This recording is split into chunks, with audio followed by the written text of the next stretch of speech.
Comfort food বলতে যদি তৃপ্তিদায়ক খাবার হয় তাহলে এই রকম একটা থালা দুপুরে সব সময়ের জন্য আমার কাছে তৃপ্তিদায়ক একটা খাবারের থালা।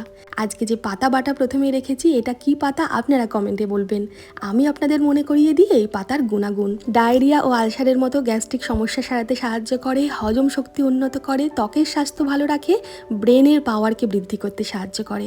আয়ুর্বেদে এর প্রচুর মূল্য আছে। ওই পাতাটা খুব ভালোভাবে ধুয়ে বেছে নিয়েছি।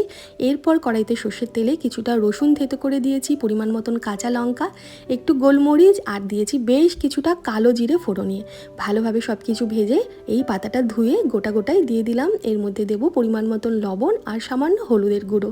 এতে জল দিতে লাগবে না। সামান্য নাড়াচাড়া করে ঢাকা দিয়ে কম আঁচে এটাই সেদ্ধ হয়ে যাবে। দেখবেন পাতা যতটা দিয়েছেন তার অর্ধেকেরও অর্ধেক হয়ে যাবে, একদম কমে যাবে। এরপর ততক্ষণ কড়াইতে নাড়াচাড়া করব যতক্ষণ না এর চটর পটর আওয়াজটা চলে যাচ্ছে। বুঝতে হবে জল নেই আর এই পাতার মধ্যে সুন্দরভাবে ভাজা হয়েছে। এরপর এটা ঠান্ডা করে শিলনোড়াতে সুন্দর করে বেটে নেব।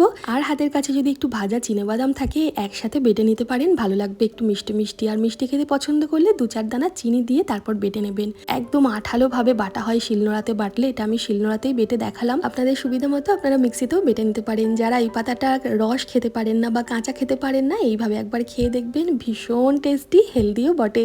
এই পাতা বাটার সাথে একটু ডিমের কারি রাখলাম। রেসিপিটা কেমন লাগলো জানাতে ভুলবেন না।